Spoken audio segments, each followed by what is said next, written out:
Hello, welcome to Maltbox, the non-chill filtered whisky blog. I'm Andy and this is whisky review number 26. What I have for you is a very popular single malt whisky from Island Distillery, Jura. And that is the Jura 10-year-old Origins. Now, I say it's very popular, well, probably because it is. It's extremely widely available. If you look in any Tesco, Sainsbury's, Asda, pretty much any supermarket in the UK apart from the Aldis and Lidls of the world, chances are there'll be a lot of Jura there. Now, Jura is owned by White & Mackay. It's quite a traditional distillery, shall we say. Been going for quite a few years. It's the only distillery on the Isle of Jura, and the 10-year-old sits alongside, I think, in this, what you might consider to be the core range, alongside Superstition and Prophecy. They've also got 16-year-old, very special editions for Tastyvals, which they do once a year, and a few incarnations for travel retail, and there's also quite a few others for standard retail as well that I've not named, but I won't go down that road. Now, the 10-year-old is chill filtered, it's bottled at 40%, and unfortunately, along with the vast majority of the rest of White & Mackay's portfolio, they do add colour to the whisky, which in all honesty is one of the reasons that I don't actually own any other Jura bottles, because to be honest, I'm not personally a huge fan of how they do things, but a lot of people are, which is absolutely fine. So the 10-year-old is, well, I don't know what it's matured in, if I'm honest with you.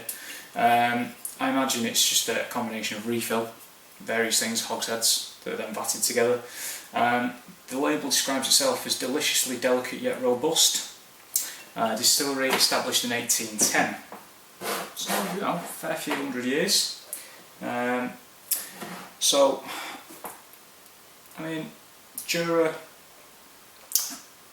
it is a very popular whisky. It's also relatively well priced as well. As I say, they are, you know, it is available in supermarkets quite widely.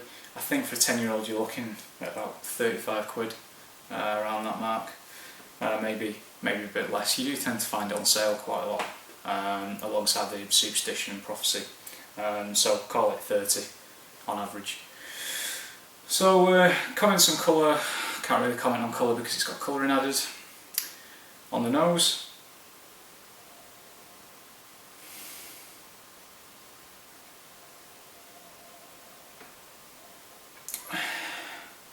I mean, this bottle, just before I continue, this bottle's been open for about 6 months, so it's been going for a while. So it has changed during that time with the way that the air has reacted with the spirit that's left inside the bottle. And I've got to say, it has actually got better over time. The nose used to be just very closed, very thick, but I'm actually getting quite a lot of strawberry notes in there, which I've not really had until quite recently. So boiled strawberry sweets, strawberries and cream, a lot of toffee, a lot of caramel. It's actually quite pleasant, but one thing I will say, it's still quite clunky. That's probably the best word to describe it. It's clunky and quite clumsy, but a little bit of vanilla in there as well. I still can't get over the strawberries. It's not something I find very often in whisky, and I wish you could smell it. There you go.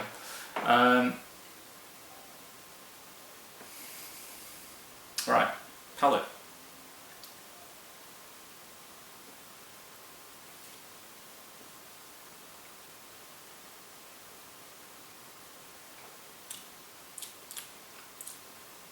Mouthfeel isn't too bad considering it's been chill filtered. Initial thoughts on the palate, quite nutty, bit of oak in there, touch of vanilla, got some toffee, think Werther's Originals, a very traditional toffee, slightly nutty, a little bit of vanilla again. Finish, I'll be honest, pretty much non-existent, very short indeed, a little bit of a ghost of sweetness towards the end. Let's just try again just to make sure I'm not going insane. That might be a bit too late for that.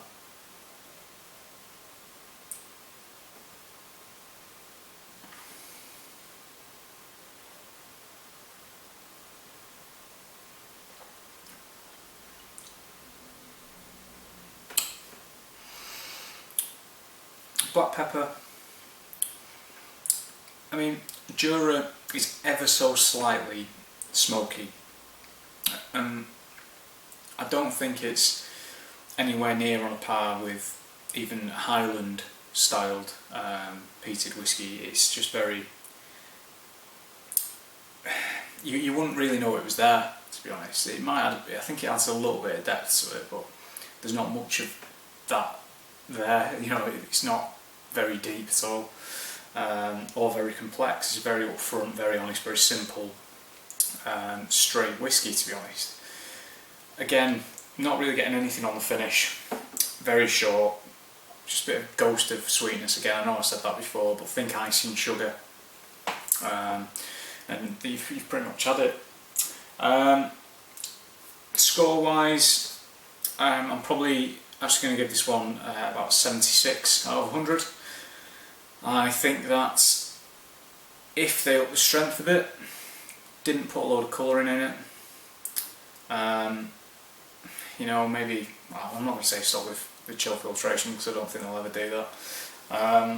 You know, you might have a decent contender on your hands, but I think as it stands, it's got a lot of room for improvement, but at the same time, very accessible. I think what this probably offers is a very good introduction to the more affordable side of single malts, particularly as gifts, Christmas, Father's Day at the moment as well, or just past, that kind of occasion, it suits very well.